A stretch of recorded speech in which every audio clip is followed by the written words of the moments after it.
Bienvenue, mesdames, messieurs. Délibération de l'examen du brevet d'études du premier cycle BPC, session de mai 2019. Apprenants, enseignants et parents d'élèves sont désormais situés loin du chiffre alarmant de 28,63% enregistré l'année écoulée. La direction des examens et concours du ministère des enseignements secondaires, techniques et de la formation professionnelle aura annoncé pour cette année un taux de réussite de 56,12% au plan national. Euphorie de s'emparer de tous. Une performance sans conteste par rapport aux chiffres de l'année précédente. Mais comment expliquer ce rebond presque le double du taux de réussite de 2018? Un rebond intervenu juste dans l'intervalle d'une année. Pour certains, pas de miracle possible. Nul doute, l'absence de mouvements de débrayage, de mouvements de protestation et autres initiatives qui perturbent habituellement le déroulé des programmes scolaires en serait la résultante. Mais qui, mieux que les enseignants, pour faire le diagnostic qui s'impose? Le débat, mesdames et messieurs, c'est avec eux. Déjà, sur ce plateau, et ce sera autour du thème prouesse remarquable à l'examen du BPC 2019, fruit de l'assiduité des enseignants aux pures manipulations. Dans un instant, les langues vont se délier. Peut-être pour tout nous dire. On nous dit ce qui peut être dit sur un plateau. Déjà installé, c'est Massa Eloge les humains. Psychopédagogue, il est professeur certifié de physique-chimie. Syndicaliste, l'homme l'est également. En principe, il doit pouvoir, sans langue de bois, nous dire ce qu'il en est. C'est Massa Eloge les humains. Bonjour. Bonjour Joël. Merci de répondre à notre invitation. C'est à nous de vous remercier. En face de lui, un autre acteur du système. Et là, non, Jean-Eudes Tomawa, professeur certifié lui aussi. Là, des mathématiques. Mais c'est là aussi un autre titre. Il est le secrétaire général adjoint au niveau du département du littoral du SNEC-P Bénin. Jean-Eudes Tomawa, bonjour. Bonjour Joël. Merci de répondre à notre invitation. C'est un merci partagé. Alors, heureux de vous savoir disponible, car ce n'est plus évident. Oui, les invités, pour parler de sujets parfois même les concernant. On aurait pu, mesdames, messieurs, avoir sur ce plateau pour vous un inspecteur. Mais à la dernière minute, ce ne fut pas possible, l'autorisation n'ayant pas été accordée. Mais le débat se fera, comme vous le constatez déjà, deux invités sur ce plateau. Ils étaient nombreux, très nombreux alors, à avoir le sourire aux lèvres, les candidats au BPC de cette année, contrairement à ceux de l'année écoulée. Des 2201, on peut dire, 477 candidats, voilà, ayant effectivement composé, ils ont été au nombre de 114 259 à être déclarés admis, soit officiellement un chiffre de 56,11% de réussite.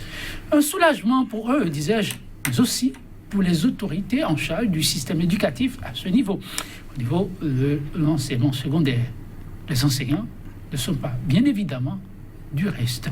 Alors, je vais vous demander, les humains, et Jean-Eudes Tomawa, quel a été le sentiment qui vous a animé lorsque vous avez eu vent de ce chiffre? Je le dis parce que quand ça ne va pas, c'est vous qu'on voit. Quand ça va, il faut forcément vous rendre le laurier. Alors, comment vous l'avez vécu? C'est travaillé toute une année dure. Hein? Donc, pour ce taux, c'est la joie pour tout le monde. Ça dit que les apprenants sont massivement déclarés admissibles. C'est bien. Ils vont continuer, après la proclamation des résultats, les épreuves orales et sportives. Donc, pour le moment, c'est ce qu'on peut dire sur le taux d'admissibilité. Oui, grise mine, hier, 2018, je veux dire. Aujourd'hui, ce résultat est tombé comme pour soulager le corps enseignant. Comment les humains l'a-t-il vécu? Bon, très bien, comme tous les parents, mais permettez-moi de saluer ceux qui nous suivent, particulièrement les collègues enseignants qui ont travaillé, comme l'a dit mon collègue Jean Tomawa. Le résultat, nous sommes satisfaits, même si dans le débat, il y a certaines choses à redire et à revoir. Oui, il y a certaines choses à dire et à revoir. Ils ont applaudi tous à l'annonce de ces résultats. Mais ils sont nombreux à s'interroger. Nous s'interroger sur ce chiffre. Pour certains, béninois, aucun doute, s'il faut supprimer le droit de grève, s'il faut reprendre Jean-Louis Tomawa, il va falloir recommencer. Voilà une année au cours de laquelle il n'y a pas eu de moindre mouvement de débrayage. On a pu obtenir ce résultat. Que répondez-vous à cela? Nous-mêmes, acteurs du système, c'est-à-dire enseignants à la CRE, nous souhaitons toujours des années apaisées. C'est-à-dire, nous passons des années sans perturber les cours. Mais, à l'impossible, nul n'est tenu. Si des situations nous amènent à perturber, c'est qu'on va perturber. Le droit de grève n'est pas supprimé. Tout au moins par an, ça fait 10 jours de grève dans la nouvelle loi. Ça veut dire quoi? Même en faisant 2 jours de grève, il y a déjà des conséquences énormes. Parce que le temps perdu ne se rattrape jamais. Mais ceux qui pensent que c'est parce que nous n'avons pas fait du tout de débrayage cette année que nous avons eu ce taux, c'est tant mieux. En réalité, comment on constate les conséquences d'une grève? Ça se constate sur plusieurs années. L'année passée, nous avons débrayé. Ça veut dire quoi? Les apprenants sont abandonnés sur plusieurs jours. En réalité, les élèves en classe de 4e ont perdu assez de notions.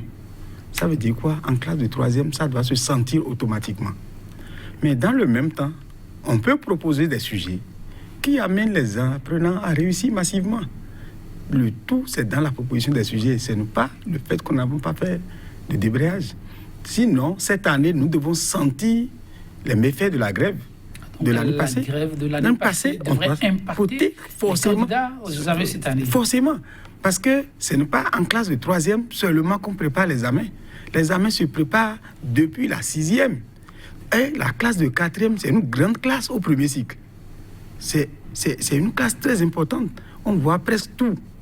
Donc, si les apprenants ont perdu assez de notions et qu'on a tout fait pour sauver l'année, en 3e, on doit sentir forcément sur le résultat.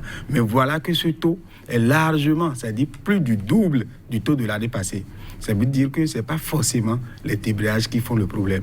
C'est sur ce qui est administré aux apprenants. Oui, les images qui sourient. La question, je vous la repose aussi. Le débrayage, l'impact probable sur ces résultats. Cette année, ça a été une absence totale. Votre vis-à-vis explique que si c'était vraiment le facteur de débrayage ou l'absence, on n'aurait pas évidemment eu ce résultat. Le contenu des épreuves, ça compte aussi pour beaucoup. Tout à fait, je suis d'accord avec lui pour vous dire que l'hécatombe de l'année passée ne pourrait être tributaire seulement à la grève des enseignants. C'est une erreur de faire cette analyse parce que l'analyse des résultats, c'est systémique. Vous ne pouvez pas analyser simplement les résultats d'une année scolaire au vu des débrayages ou non des enseignants. Parce que il faut regarder d'abord les conditions d'enseignement. Dans les conditions d'enseignement, il faut y mettre les infrastructures. Les infrastructures, est-ce que les infrastructures sont au point? Entre autres, il faut regarder aussi le personnel enseignant, la qualification, le recrutement et le corps de contrôle. C'est tout ça là qu'il faut analyser étape par étape pour voir ce qui n'a pas marché, ce qui pourrait marcher, au lieu de s'en tenir simplement à une année de grève. Depuis 1975 jusqu'à aujourd'hui, nous avons les résultats aux différents examens et nous savons qu'il y a des années où il n'y a pas du tout de grève et nous connaissons les bons. Comme il a dit, ça peut s'expliquer aussi par rapport au redoublant de l'année passée.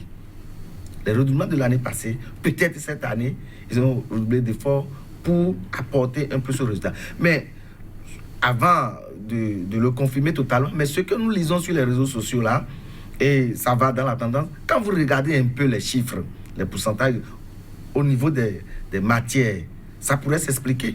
Vous voyez un taux de réussite sur le plan national en mathématiques qui tourne autour de 2%, en sciences physiques qui tourne autour de 10, et quelques, et en SVT.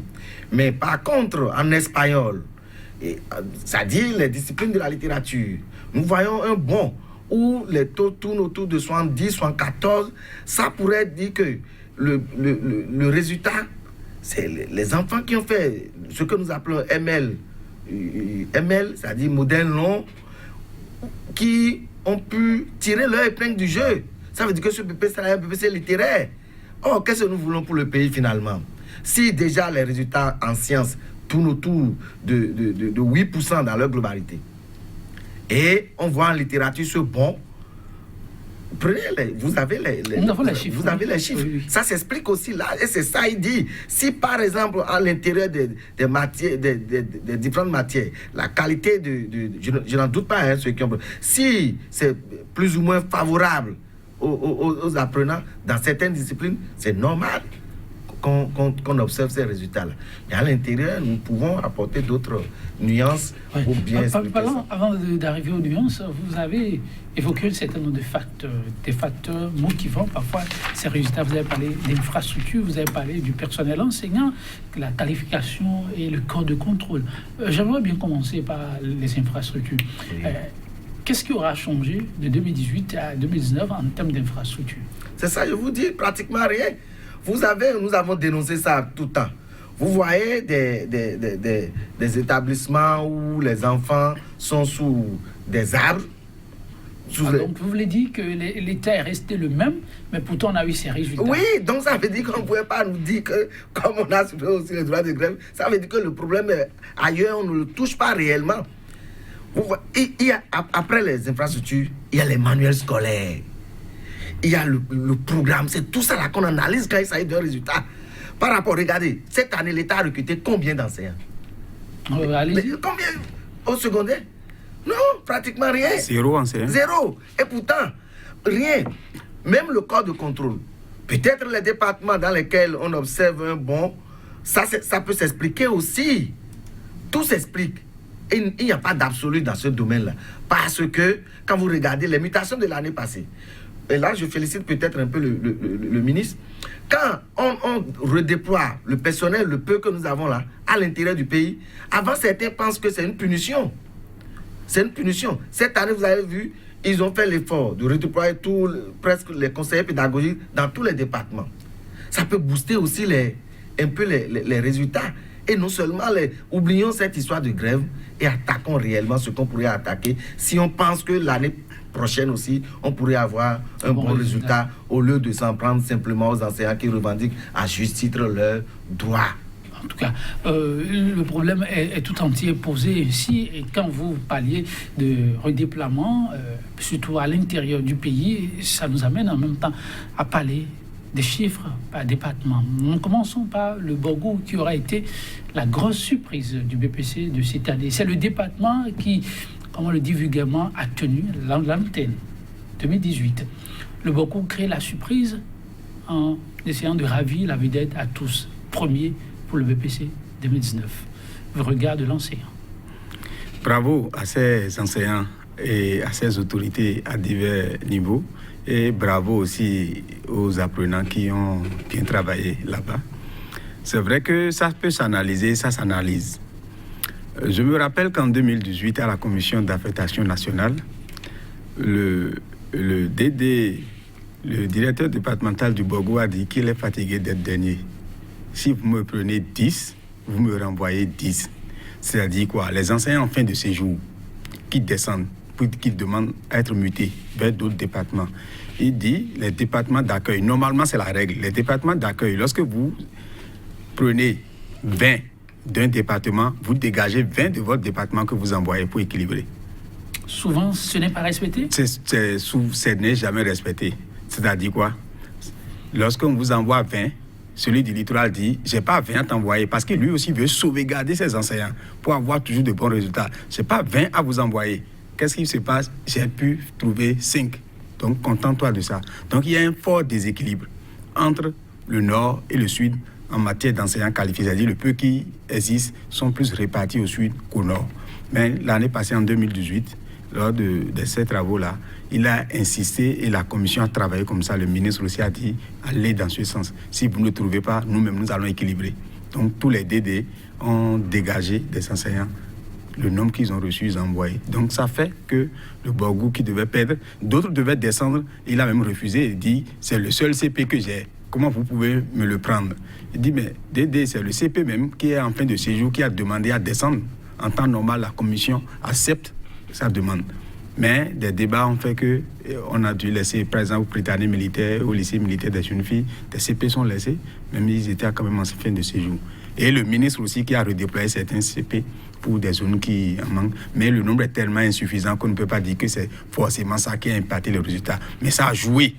Ça a joué dans le résultat. Donc, c'est pas forcément qu'on soit tout le temps dernier, mais le bon quand même a inquiété tout le monde. C'est-à-dire d'un taux tellement faible et qu'on passe jusqu'à 63%, c'est quand même énorme. Ça veut dire qu'en temps normal, le ministre doit d'abord décorer ou féliciter le directeur départemental et voir si le résultat va se répéter les années à suivre. C'est-à-dire quoi? Le mécanisme mis en place par ce dernier, on va voir si c'est ça. Parce qu'il ne faut pas un seul pour comparer ou pour donner, pour dire maintenant que c'est fini, c'est bon.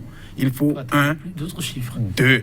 C'est-à-dire pas forcément le baccalauréat pour lui, parce que le bac pour lui-même, les données ne sont pas les mêmes. Donc, un deuxième et un troisième, même s'il ne tient plus la tête, tout au moins doit être là, parmi les 3 premiers. On saura que non, sur les 12, il a tenu la tête sur 3 ans. Ça veut dire qu'il y a un réel mécanisme qui fonctionne là-bas. Alors, je pose la même question aussi qu'aux pédagogues, mais en y ajoutant ceci, on a entendu le citoyen lambda évoquer que voilà un département où l'énergie pose problème, la connectivité aussi, donc pas de temps aux apprenants de rester connectés au WhatsApp, comme on l'observe au niveau d'autres départements, que c'est un facteur qui aura beaucoup compté. Bon, ça peut être des hypothèses, parce que il ne faudrait pas prendre des opinions comme des résultats. Il faut aller opiner et et questionner les données pour voir réellement est-ce que ça a joué ou non. Mais ce qu'il disait tantôt, c'est du point de vue technique, on pourrait penser au ratio maître-élève, ratio le corps de contrôle et enseignant à contrôler.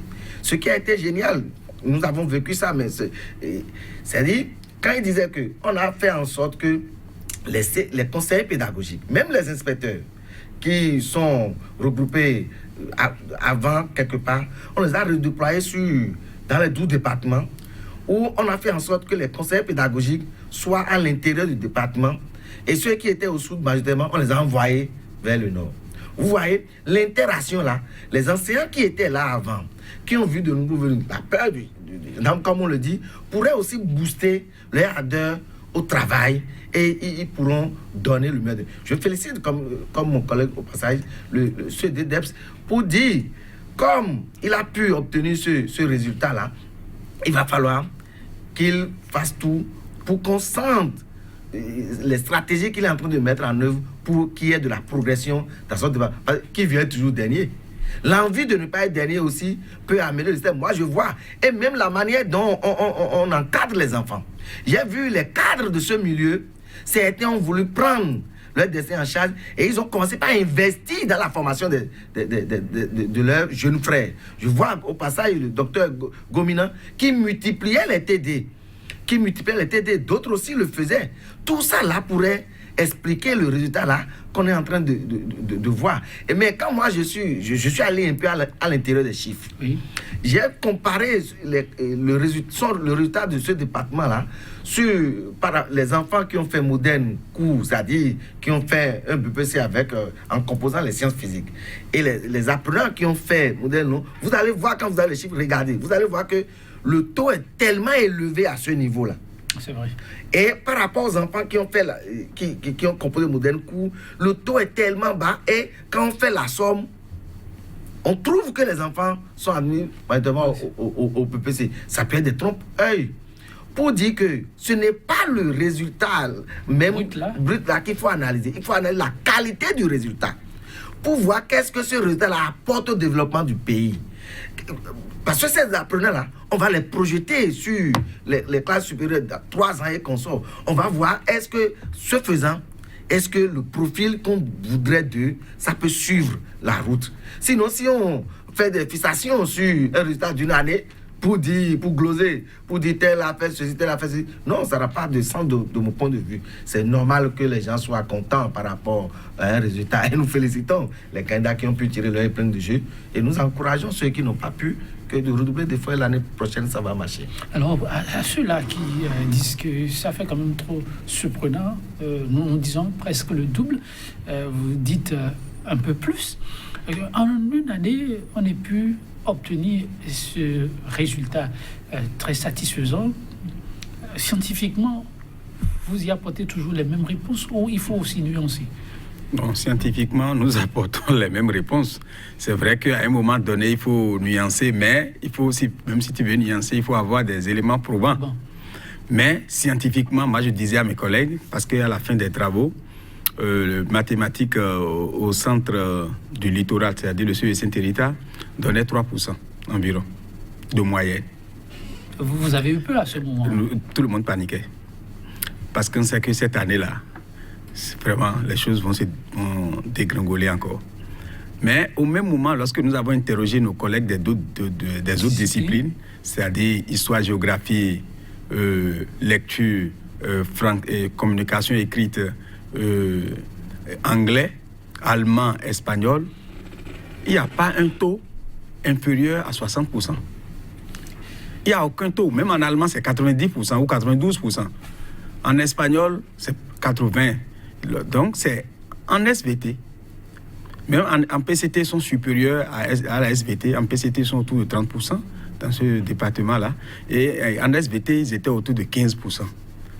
Donc, nous avons pris peur. Mais j'ai dit, attention, les enfants n'ont pas besoin d'assez de notes en mathématiques pour réussir. C'est vrai que c'est le coefficient 3. Mais lorsque vous regardez la classe modale, c'est-à-dire les notes sont plus concentrées dans la classe 5-10. C'est-à-dire ce qu'une note à partir de 5 et que cette note est inférieure à 10. Donc dans cet intervalle, c'est-à-dire dans cette fourchette, ils étaient nombreux. Dis attention, ils vont réussir. On va avoir un bon taux. Parce que combien leur manque ici? Avec la lecture, c'est déjà comblé. Donc tout de suite, nous aurons un bon taux. Donc, à l'analyse, nous pouvons dire encore que ce n'est pas biaisé ou ce n'est pas truqué. Parce que souvent, nous avons vécu ça au Bénin. Les résultats, à un moment donné, deviennent politiques. C'est-à-dire quoi? Il faut passer jusqu'à 8,50, il faut passer jusqu'à 7 des fois à la délibération. Et à la Cette année, ça n'a pas été le cas, vous rassurez. Je ne peux pas dire ça tout de suite, mais à l'analyse mathématique ou scientifique, je vais dire que ce n'est pas le cas. Qui s'expliquent. Oui, des données qui s'expliquent. Mais parlons de... Allez-y, avant que je ne pose ma question. Ce qu'il dit ici, c'est arithmétique. Ça veut dire qu'un apprenant qui a bien travaillé en histoire géo, comme il est en train de le dire, ou bien en anglais, ou bien en expression écrite, il pourrait combler le vide. C'est ce que je vous expliquais, que si tant est que c'est l'histoire des grèves, comment s'explique que les résultats ne sont pas améliorés en sciences physiques, en mathématiques et en SVT? On peut aussi regarder ça de façon micro pour dire que si, ou bien les enseignants qui enseignent les disciplines au niveau de la littérature, eux, ils n'ont pas fait grève et c'est seulement les enseignants scientifiques. Non, ça on ne peut pas le dire. C'est ça. Mais ça veut dire que si on voit du déséquilibre, ce degré quelque part, il faut aller questionner et opiner après. Mais soi-disant, vous voyez, l'examen, le BPC, ce n'est pas un concours. Ce n'est pas un concours. Qu'on veuille ou non, l'autorité peut apprécier à juste titre pour voir comment il faut apprécier ces résultats et voir comment est-ce qu'il est nécessaire de racheter les apprenants ou non pour voir ce qu'on peut donner comme résultat. Donc, ils cessent de polémiquer pour dire, c'est vrai, ceux qui pensent que l'année passée, on a eu un mauvais résultat et cette année, certainement, ce ne sont pas les mêmes manières de faire. Il y a beaucoup qui pourront justifier ça. C'est vrai, il ne faut pas se cacher derrière. On ne peut pas affirmer qu'il n'y ait pas manipulation des chiffres. Mais il ne faut pas dire aussi qu'il y ait manipulation. Parce que moi, je ne suis pas là. Même si je suis là, le secret de la divulgation m'oblige à ne pas vous dire réellement ce qui s'est passé. Mais s'il y a manipulation, c'est ça que nous demandons aux chercheurs. S'il y a manipulation, on peut se mettre à l'œuvre et opiner, analyser correctement ces résultats et venir vous dire réellement ce qui s'est passé. On ne va pas faire la langue du bois quand on va découvrir réellement qu'il y a manipulation. Et si réellement il y a manipulation, vous allez voir par la suite dans le comportement intellectuel et scientifique de ces apprenants. Donc, sous ce angle-là, rien ne se cache. On ne fait pas de la politique avec l'éducation. Si vous trichez, ça vous rattrape tout de suite. Donc c'est pourquoi nous disons, soyons contents de ce qui s'est passé, analysons ça de façon minutieuse et après on va opiner correctement. Alors, et ceux qui prennent ces données, ou surtout au niveau des matières qui tournent un peu vers plus la littérature, ce sont eux qui ont fait bonne figure au cours de cette composition. Le constat au quotidien est que le niveau des apprenants n'est pas du tout bon. Mais comment expliquer que dans ces matières, ces apprenants, cette année, arrivent à briller? Certains se posent cette question. Oui, à juste titre. Vous voyez, c'est ce qui est surprenant. Parce que effectivement, quand nous voyons nos enfants réagir comme vous êtes en train de le dire, et par rapport aux notes qu'ils obtiennent, on peut s'inquiéter. Mais l'évaluation, c'est toute autre chose. Peut-être les critères sur lesquels nous nous basons pour dire tel n'est pas bien. Même un professeur de mathématiques, s'il ne parle pas bien français, on dit c'est un mauvais professeur. Or, en réalité, est-ce que c'est ça le mobile pour qu'il soit un professeur compétent pour enseigner les mathématiques? Non, un professeur doit bien s'exprimer. Non, mais ça, c'est... Moi, j'analyse... Non, attends. Je ne dis pas, je n'occulte pas ce que tu dis là. Mais je dis, ce n'est pas... Est-ce que c'est le seul indicateur suffisant et nécessaire pour que le collègue soit un bon professeur de mathématiques? C'est vrai, là, je n'occulte pas qu'il ne soit pas quelqu'un qui doit bien s'exprimer. C'est le support même de la langue là, le support de ce que nous faisons. Ça veut dire... Peut-être ils ont d'autres indicateurs pour apprécier le résultat des apprenants que nous n'avons pas. On va regarder les indicateurs qu'ils ont et confronter avec ce qui s'est passé et leur dire non, ce qui s'est passé là, vous n'avez pas bien fait votre travail. C'est ce que je voudrais faire comprendre simplement. Ok. Oui, monsieur Joël, à ce sujet, nous, à un moment donné, nous avons interrogé nos collègues.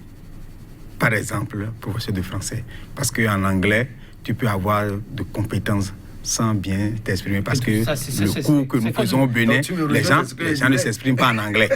Ça, c'est connu. Mais en français, c'est que nous nous exprimons tous en français. Donc, j'ai demandé, mais qu'est-ce qui s'est passé pour qu'on ait ce taux de moyenne là?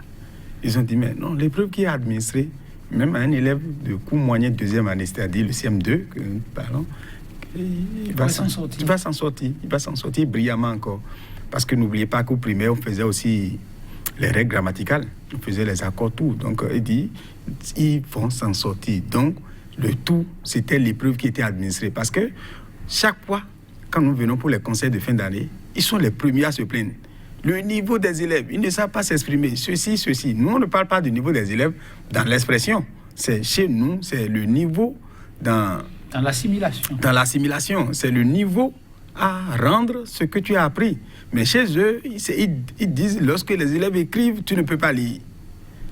Moi, je ne lis pas autant de phrases que eux. Mais c'est chez eux que nous avons eu les forts taux de moyenne. Donc, ils ont dit que c'est la nature de l'épreuve. Et là, on ne peut pas dénier ça. Même si on veut évaluer un élève de la 3e, on peut l'évaluer sur quelque chose de la 6e. Donc, on ne peut pas refuser. Par exemple, cette année en mathématiques, ils sont allés en 4e. Sinon, disons 5e, 6e, parce que la proportionnalité, c'est depuis 6e. On a parlé de la proportionnalité en 6e, même depuis le primaire, donc en 6e, 5e, 4e. Mais en 3e, nous ne parlons pas de proportionnalité. Mais le problème 1 du sujet de mathématiques, appris par là, ça dit que l'élève a des prérequis. Donc, c'est dans l'administration des sujets qu'on constate que on pouvait administrer des sujets et les élèves auront de très bonnes notes. Ça, c'est un fait que c'était ressorti effectivement de la nature de l'épreuve. Mais l'autre question que certains se sont quand même posées, pourquoi avoir voulu évaluer en essayant de rétrograder un peu sur la connaissance, au lieu de rester au niveau de la classe où l'enfant est appelé à montrer son aptitude d'assimilation? Ah mais non, là, nous sommes à la fin du cycle et on n'a pas formé seulement l'enfant pour cette classe-là. Normalement, tout ce qu'il a pu faire depuis la 6e devrait être des connaissances mobilisées et assimilées. Et on va voir comment ils utilisent aussi ces connaissances. Donc, aller questionner un peu ce qui s'est passé, on ne pourrait dire que c'est une mauvaise chose. Ça fait partie de l'évaluation. Maintenant, c'est des gens qui pensent aussi que les enfants ont été sous-évalués. je vous ai dit tout à l'heure, rien dans l'éducation ne s'opère sous l'opinion. Il faut aller questionner les preuves. Moi, je suis didacticien. Il faut aller, bien vrai que même si je ne fais pas didactique de la langue, je fais didactique de la physique. Il faut regarder au vu du programme, les savoirs que l'épreuve est en train de mobiliser. Est-ce que les objectifs du point de vue de l'évaluation, ces objectifs-là sont atteints. Si les objectifs sont atteints, les enfants ont travaillé, normalement, on ne devrait pas polémiquer. C'est parce que, par le passé, les choses ne marchaient pas, ou du coup, quand ça bombe, tout le monde soupçonne quelqu'un, ou bien quelque chose, que quelque chose s'est passé. C'est vrai, en littérature, en français, peut-être nos collègues, ils ont su, parce que n'oubliez pas aussi, hein, on a même influencé certains directeurs, pour dire que si vous n'avez pas tel pourcentage... Oui, s'il y a des résultats nuls... s'il y a des résultats nuls, on va vous changer. Même les DDEPS. Moi, je suis allé même jusqu'au primaire pour questionner le parcours des apprenants. J'ai questionné des instituteurs. Vous savez ce qui se passe? Non. Par exemple, chez eux, il faut au moins 6 pour être déclaré admissible. Et j'ai observé que les apprenants ne travaillent pas en mathématiques, c'est-à-dire les trucs de mathématiques et les trucs de EST.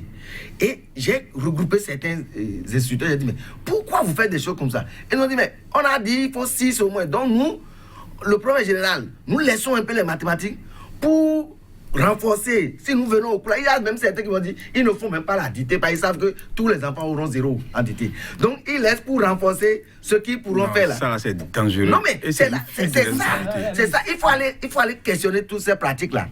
Et non se focaliser sur les résultats, être content ou bien non. Il faut voir ce qui s'est passé. Si vous voyez maintenant, et au CEP, on a ce bon là.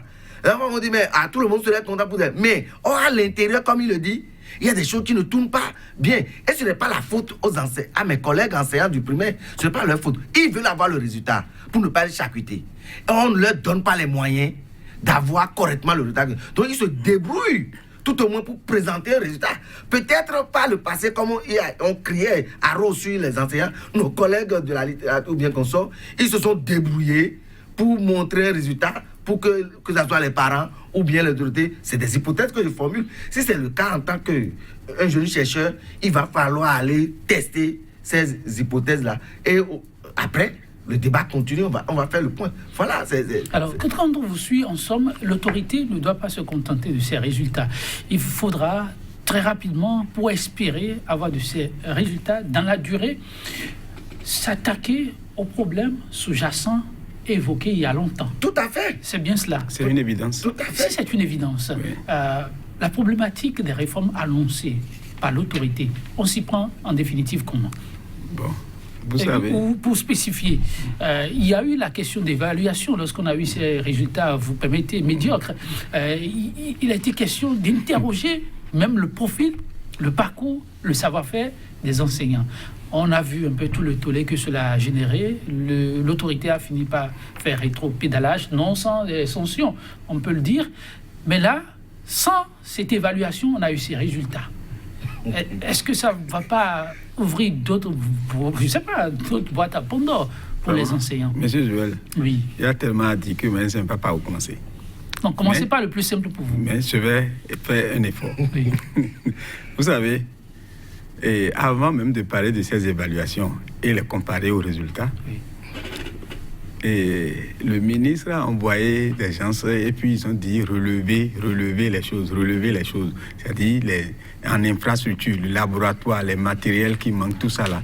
Et les chefs d'établissement ont été sommés de déposer très vite ce rapport-là. C'est une commission. Mais vous savez qu'on n'a eu aucun matériel de laboratoire jusqu'à finir cette année et que c'est le collège avec les maigres ressources des élèves, c'est-à-dire les contributions là, où tout le monde ne paye même pas, qu'on a pu encore payer quelques produits de laboratoire. Donc le mal est profond. Au fait, l'éducation, ils doivent se lever et régler ce problème-là. Et ça doit être une volonté politique. Peut-être qu'à la rentrée prochaine, nous aurons les choses. Les problèmes sont déjà annoncés. En tout cas, en 1 mois et demi maintenant, au maximum, on va encore commencer, ou 2 mois maximum, on commence une nouvelle rentrée. Mais ce n'est pas évident qu'en 2 mois, s'il ne s'est pas prêt, qu'il soit prêt. L'autre chose, lorsque je regarde l'évaluation annoncée, je ne veux plus rentrer dans la polémique de l'évaluation. Sinon, si on rentre encore dans cette polémique, le temps ne nous suffira pas. Oui.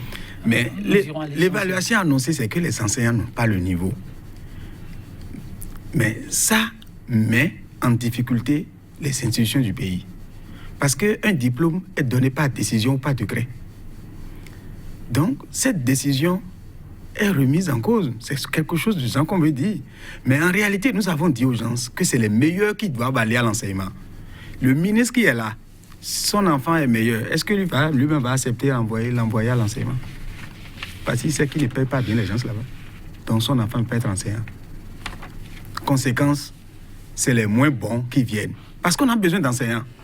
Si les moins bons viennent, parce que le bac, il a eu avec la mention passable ou la mention assez bien, vous voulez le condamner en quoi? Il va à l'école normale, il sort. Parce que l'école normale n'a pas mieux que ceux-là. Il sort. Vous allez l'empêcher d'enseigner?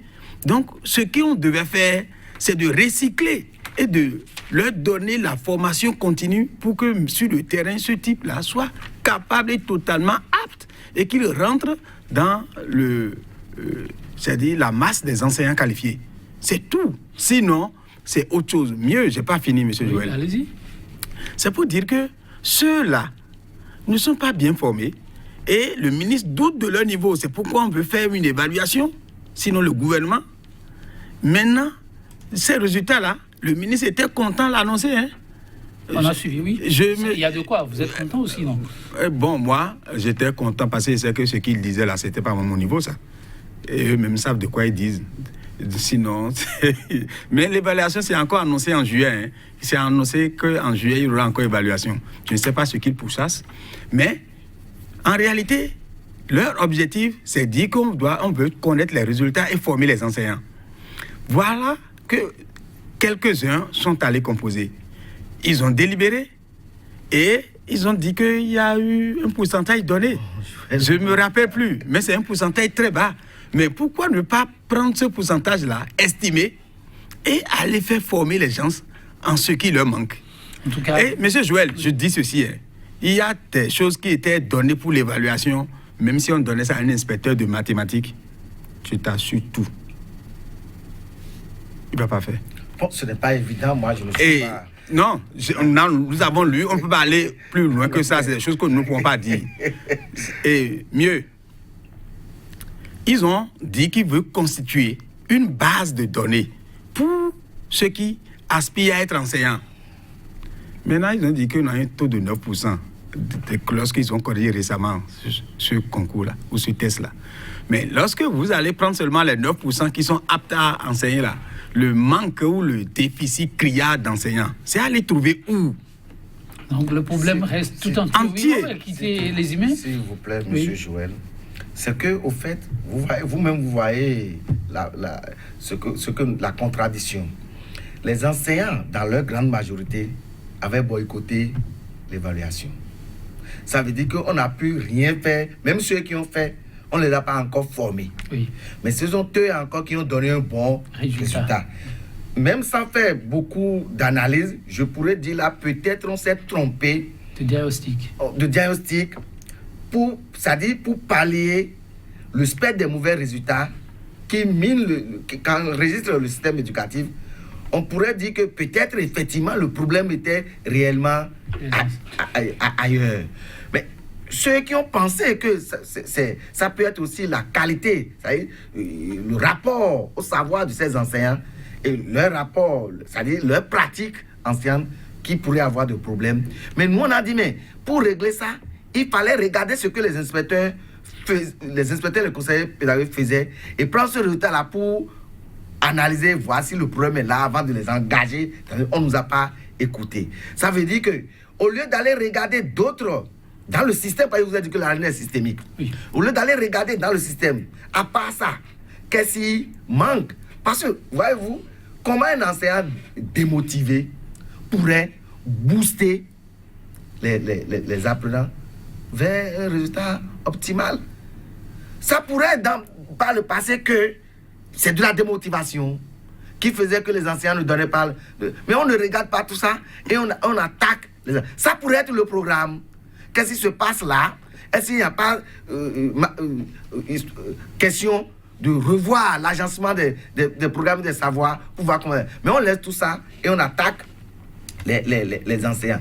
Voyez-vous, moi j'ai dit, ce que nous allons nous poser comme diagnostic, c'est qu'il faut se demander quelles sont les innovations qui s'imposent et actions stratégiques à engager pour permettre au système éducatif de lutter contre la médiocrité qui le caractérise. Alors, et là, comme le CNE est en train d'être mis sur pied, je pense que si on fait travailler les hommes qui pourront réellement faire, on leur donne la liberté de travailler, de réfléchir, ça pourrait donner beaucoup de choses. Nous, on a dit ici que le système, les gens pensent que si on associe les uns les autres, c'est pour les...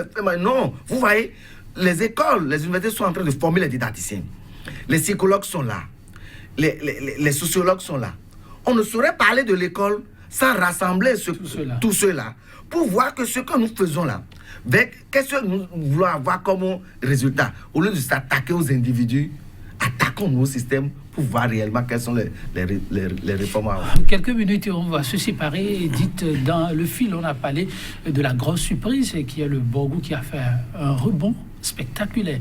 Mais quand vous prenez les autres départements, lequel vous aura marqué, vous spécifiquement? C'est le mono. Le taux d'admissibilité là m'a surpris. Comment? Bon, parce que lorsque j'ai jeté un coup d'œil, le taux chez eux dans le mono, oui, je crois, est un peu faible. Oui. Donc, le mono est passé 11e avec un total de 42%. Je me suis dit que ce département-là est assez proche de la ville, c'est-à-dire de Cotonou. Et les infrastructures, quand même, dans cette zone, l'électricité, il y a beaucoup de zones qui sont électrifiées là et que je suis surpris quand même que c'est le Borgou qui a ravi la vedette au mono. Parce que si c'est mon département de où ma terre nourricière, c'est mon département de naissance. Donc, c'est normal que... Ok, vous y accordez du temps. Il faut le rappeler que l'année passée, le mono était 5e, dégringolé jusqu'à la 11e place. Tomawa se fait un peu de soucis. Et vous? Oui. Et l'OME.